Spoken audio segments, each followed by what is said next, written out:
Hey guys, what's up? So we have a new update on Advanced Server and it's patch 1.7.34.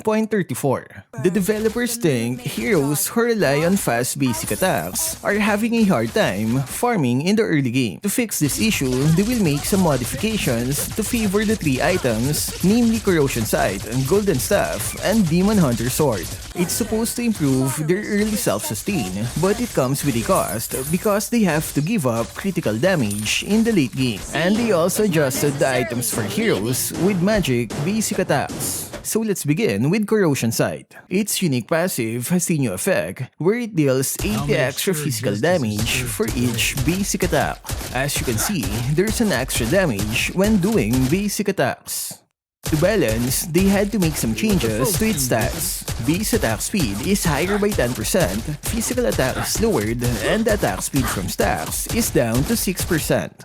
Next is the new item, Swift Crossbow. It costs 800 gold, and it's a requirement to complete Corrosion Scythe and Feather of Heaven. It has two unique passives. First is the extra damage when doing basic attacks. The damage is adaptive, which means it can become magic damage if your magic power is higher than your physical attack stat.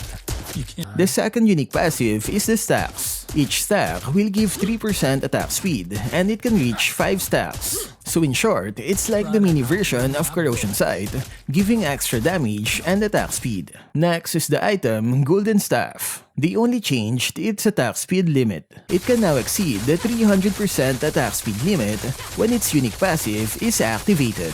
To give you a preview, here is a Miya with maximum attack speed.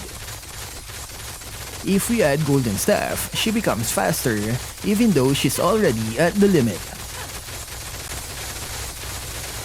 And that's basically it for the physical attack items. Combining Golden Staff and Corrosion Scythe will now deal damage like this.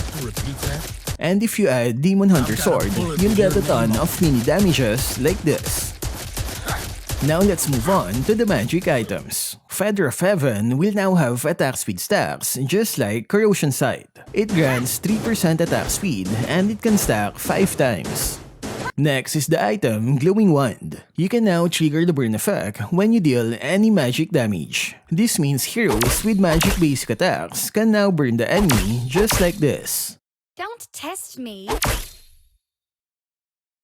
Next is the item Genius Wand. They changed the trigger condition of its unique passive from dealing damage to now dealing magic damage. So nothing much changed on Genius Wand because previously it can already activate with basic attacks. And that's it for the item changes. Now comes the big change where they adjusted several heroes, specifically their basic attacks, to match the new item effects. First is Miya. Her shadow passive will now inherit 30% of the basic attack effects. This means the extra damage of Demon Hunter Sword can now activate with her shadow. And it also applies to the new Corrosion Scythe damage. And this is what it looks like if she uses the 3-item combination of Corrosion, Golden, and DHS. She's now like Claude if her passive is full.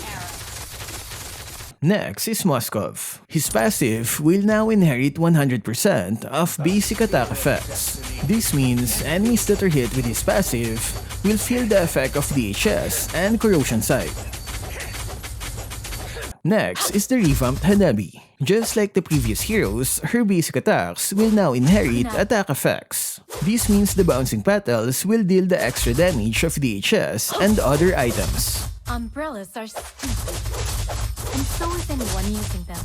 And they also adjusted her first skill shield. It has a new effect where a portion of her damage dealt is converted to shield. As you can see, the shield is increasing as you deal damage. To balance, they had to increase the cooldown, but the duration is much longer now at 5 seconds. Next is Natan. His ultimate clone will now gain 70% of the attack effects. As you can see, DHS is activated more than once. And if you combine it with other items, this is what it will look like. For tomorrow's sunrise. Just look at those numbers.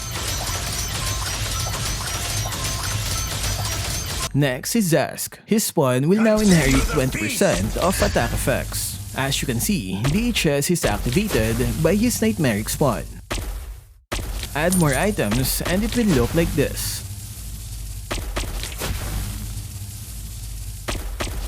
Next is Silvanna. Her second skill will now count as basic attacks, and it will gain 45% of attack effects. I'm not sure I like this one because of skills that give basic attack immunity.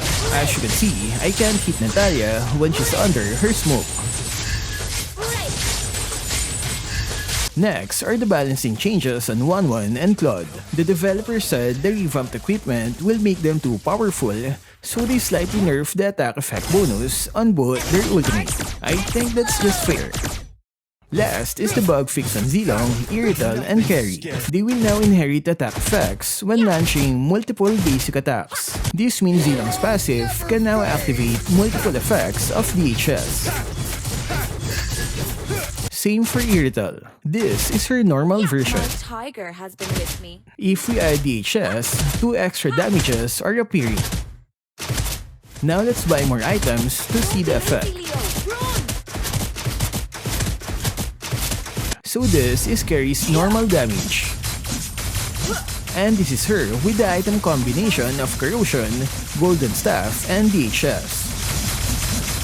So I guess it's a game-changing update for a lot of basic attack heroes. They now have other options aside from the tried and tested critical build. Everyone became a wannabe Claude with these changes. I think it will definitely help with their early game damage, especially the item Swift Crossbow. Now the big question is, can it replace critical build on the likes of Miya, Moskov, and Irithel? Which heroes will become OP with this update? Let me know what you guys think in the comment section. That's all for this video. Stay safe and thank you for watching.